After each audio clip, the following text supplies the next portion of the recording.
Corniche Kennedy.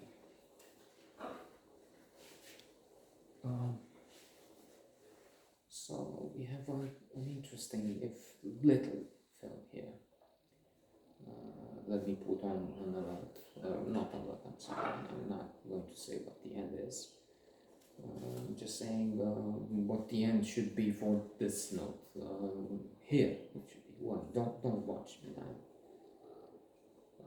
We don't have a reaction generally, so we just play along with this game. But we had some dislikes, and that's Armageddon for us. It's good to have a reaction, but so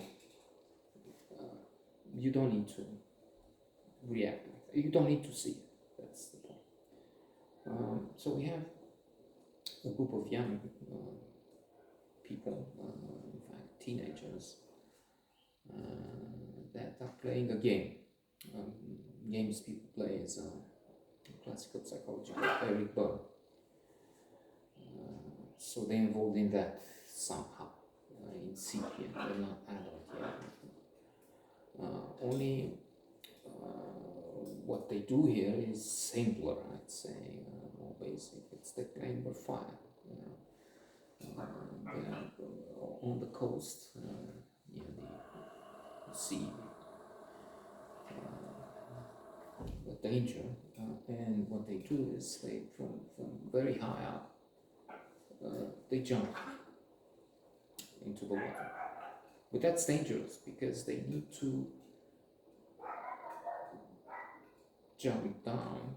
Well, that's easy. You just, as one of them in fact says upon, you just fall on your feet. You don't have to do a triple somersault. But still, you need to push a little because otherwise you fall on the rocks. So there's that.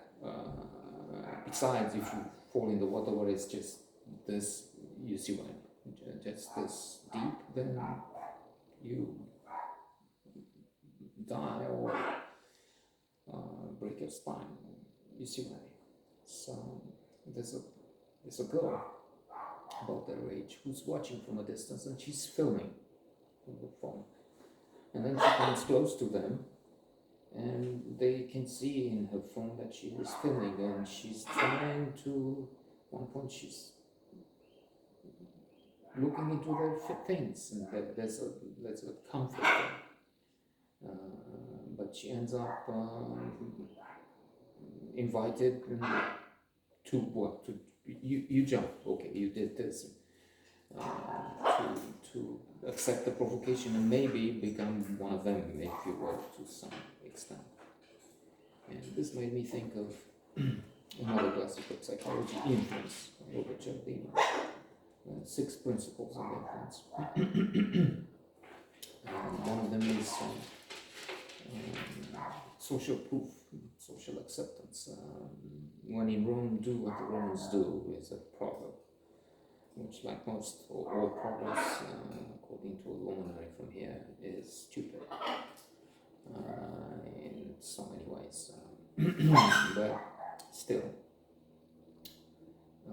in situations where you don't have information, you don't know what to do, people look at the others, and we have easy examples without negative consequences, if we will. For instance, at one point they introduced the shopping carts that we know, but before that time, some decades ago, you only had a small hand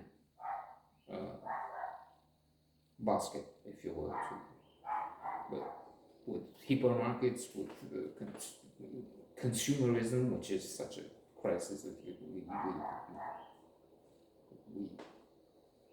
overuse. In fact, the study shows that simple, in fact, with common sense, if countries in the world were to have the standard of living of America, we would need more planets than we have. So with the introducing the shopping cart. People were used to the baskets and wouldn't take the big, massive, huge shopping carts that are more common now and put so much.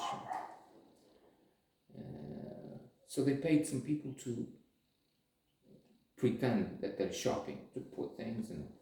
And following this example, shopping cart was adopted. But there are tragic examples which came to mind when looking at what those people did, one after the other. And there was a mass suicide, a few mass suicide, but one example given in the book, influenced Robert Cialdini again, in Guyana, where one after another, the social proof, social acceptance proof, they killed themselves. And that's what, to me, it looked like these young people would maybe doing.